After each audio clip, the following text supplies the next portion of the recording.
दोस्तों, क्या हो जब आपको एक मौका मिले कि आपके एक बटन दबाने से पूरी दुनिया में जितने भी लोग हैं सारे गायब हो जाएंगे और यह पूरी दुनिया आपकी हो जाएगी, तो क्या आप उस बटन को दबाएंगे? यह एक science fiction comedy web series है जिसका नाम the last man on earth है।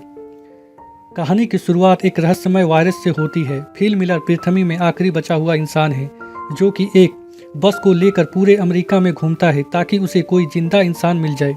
वह हर एक स्टेट के हर एक शहर में जाता है और एक मैप में क्रॉस का चिन्ह लगाता है। पूरा मैप क्रॉस के चिन्ह से भर जाता है। वह हर एक जगह से कीमती सामान और पेंटिंग को चुरा लेता है और जब उसे कोई इंसान नहीं मिलता तो वह अपने शहर टेक्सन लौटने का फैसला करता है और आखिरी प्रयास के रूप में वह हर बोर्ड में अलाइव इन टेक्सन लिखता है ताकि कोई इंसान उसके संदेश को पढ़कर उसे ढूंढता हुआ टेक्सन आ सके।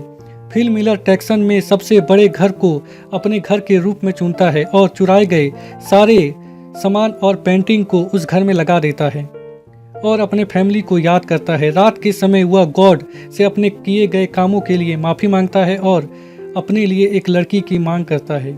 अगली सुबह वह अंडरपैंट में ही शॉपिंग करने के लिए जाता है। वह सुपरमार्केट के कांच को एक पिस्तल से तोड़ देता है क्योंकि उसे पता था कि उसे कोई देख नहीं रहा है। वह हर उस काम को करता है जो कि एक नॉर्मल इंसान नहीं करता। वह सुपरमार्केट के अंदर एक बहुत बड़े कैन के डिब्बे को गिरा देता है और महंगी महंगी शराब और बहुत सारा अडल्ट मूवी अपने साथ अपने घर ले आता है। वह कुछ ही दिनों में इंसानी रहन सहन और शिष्टाचार को पूरी तरह से भूल गया था। वह अपने अकेलेपन को दूर करने के लिए गलियों में गेंदबाजी, लैंप लाइट को बॉलिंग पिन की तरह यूज करना या फिर लग्जरीज कार को आपस में टकराना, इस तरह का पागलपन उसे अपने अकेलेपन से निपटने में मदद करता था। वह अपने जन्मदिन को अकेले ही मनाता है और अपने फैमिली वालों को याद करता है कि वह किस तरह अपने फैमिली वालों के साथ बर्थडे मनाता था और उसे सेलिब्रेट करता था। उसके अकेलेपन को दूर करने के लिए उसके साथ कोई नहीं था। वह हर रात भगवान से अपने लिए एक लड़की को मांगता था। इसी तरह 5 महीने का समय बीत जाता है। फिल मिलर के पूरे घर में प्लास्टिक और कूड़े कचरे का ढेर लग जाता है जिसे साफ करने में ना उसकी कोई दिलचस्पी थी और ना ही उसे लग रहा था कि इसे साफ करने में कोई फायदा है। शराब में वह नहाता था और उसी को पीने लगता था, बिल्कुल एक बच्चे की तरह। वह एक स्विमिंग पूल की लकड़ी को काटकर बाथरूम की तरह यूज करने लगा था और बॉल में फेस बनाकर उनसे बातें करने लगा था। रात के समय वह एक लड़की के स्टैचू को घूरता रहता था और हर समय लड़की और सेक्स के बारे में सोचता रहता था। वह उस स्टैचू को किस करता है पर उसका हाथ टूट जाता है और इसी के साथ फिल मिलर का दिल भी टूट गया था। वह मरने का मन बना लेता है और वह अपने दोस्तों से हार मानने के लिए माफ़ी मांगता है और कहता है कि तुम लोग इंसान नहीं हो। और वह अपने कार को स्टार्ट करता है और एक बहुत बड़े पत्थर से अपने कार को टकराने जा ही रहा होता है कि तभी उसकी नज़र काले धुएं में जाती है। वह समझ जाता है कि वहाँ पर कोई जिंदा इंसान है, शायद कोई लड़की। इसीलिए वह अपने मरने का मन छोड़ देता है और सीधा उस धुएं की ओर जाता है जहाँ उसे कुछ ऐसा देखने को मिलता है जो कि वह सालों से देखना चाहता था। एक लड़की का बरा जिसे किसी ने सूखने के लिए डाला था।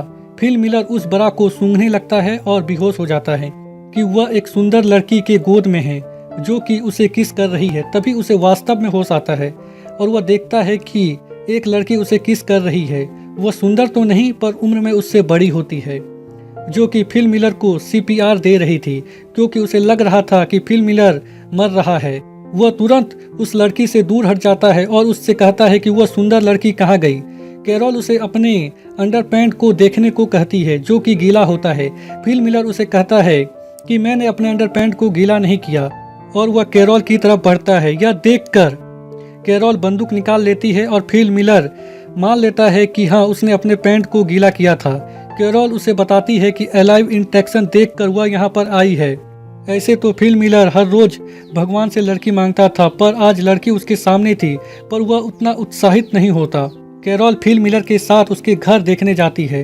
रास्ते में फिल ट्रैफिक नियमों को नहीं मानता। कैरोल उसे कहती है कि हमें ट्रैफिक नियम को मानना चाहिए और ट्रैफिक में रुकना चाहिए पर फिल कहता है कि क्या फ़र्क पड़ता है, यहाँ पर तो कोई है ही नहीं। पर वह कैरोल को अच्छा फील कराने के लिए वह ट्रैफिक में रुकता है। पहले वह राइट देखता है, फिर वह लेफ्ट और फिर आगे बढ़ता है। कैरोल फिल के घर देखकर चौंक जाती है क्योंकि उसके पास 2 पूल थे। उसमें से एक को उसने शौचालय बना रखा था और दूसरे को कूड़ा फेंकने का जगह। कैरोल उस पर पेंटिंग चुराने का भी इंजाम लगाती है और जब कैरोल उससे मैगजीन के बारे में पूछती है तो फिल सीधा सीधी कहता है कि यह सारी मैगजीन अडल्ट है जिसे वह खाली समय में देखा करता है। फिल कैरोल को वहीं छोड़ देता है जहां से वह कैरोल को उठाकर अपने घर लाया था। अगले दिन जब फिल उठता है तो वह देखता है कि कैरोल उसके घर की सफाई कर रही है। फिल बोलता है कि किसी के घर को साफ करने से पहले उससे पूछना चाहिए। कैरोल कूड़े को वहीं फेंकने लगती है। फिल उसे रोकता है। ये लोग सुपरमार्केट जाते हैं जहां कैरोल उसे बोलती है कि हैंडीक्राफ्ट के पार्किंग स्थल में गाड़ी पार्क मत करो, पर फिल बोलता है कि क्या फ़र्क पड़ता है कि हम कहीं भी गाड़ी पार्क करें, इस पूरी दुनिया में हम दोनों ही बचे हैं, या पूरी दुनिया खाली है और मैं कहीं भी गाड़ी पार्क करूं, क्या फ़र्क पड़ता है। पर कैरोल नहीं मानती, उसे सही जगह में गाड़ी पार्क करने को कहती है। फिल को गुस्सा आ जाता है और वह सुपरमार्केट के अंदर गाड़ी को पार्क कर देता है। रात के समय फिल अपने बॉयफ्रेंड के पास जाता है और कैरोल की शिकायत करता है। अगले दिन जब कैरोल उसके पास के घर में रहने आती है तो फिल उसे रोकने की कोशिश करता है, और जब कैरोल नहीं रुकती तो फिल अपने पैंट को खोल देता है ताकि कैरोल उसे असभ्य इंसान समझकर वहां से चली जाए। पर कैरोल उससे बात करने लगती है। फिल उसे रुकने को कहता है और जब कैरोल नहीं रुकती तो फिल अपने पैंट को पहन लेता है। कैरोल को लग रहा था कि भगवान ने उसे और फिल को इस दुनिया को चलाने के लिए चुना है, पर फिल कहता है कि तुम इस दुनिया में अगर आखिरी औरत भी बची तो मैं तुम्हारे साथ सेक्स नहीं करूंगा, और वहां से चला जाता है। कैरोल फिल के पास जाती है। वह टॉयलेट कर रहा होता है। कैरोल फिल से उसके बगीचे में पानी लाने के लिए मदद मांगती है ताकि वह फ्रेश और ताजे वेजिटेबल उगा सके, पर फिल मना कर देता है तो कैरोल उसके सामने ताजे टमाटर खाकर उसे चिढ़ाने लगती है ताकि फिल उसकी मदद करे, पर फिल उसकी मदद नहीं करता। रात में फिल उसके बगीचे में जाकर सारे टमाटर को खा लेता है, और जब अगले दिन कैरोल उसके घर जाती है तो वह देखती है कि फिल के पूरे कपड़े में टमाटर लगा हुआ है, पर फिल साफ साफ मना कर देता है कि उसने टमाटर नहीं खाई। फिल देखता है कि पानी लाने की कोशिश करने में कैरोल के पैर में चोट लग गई है। अगले दिन फिल देखता है कि कैरोल उसी की तरह पूल में लकड़ी का बोर्ड लगाकर उसे टॉयलेट में बदल रही थी।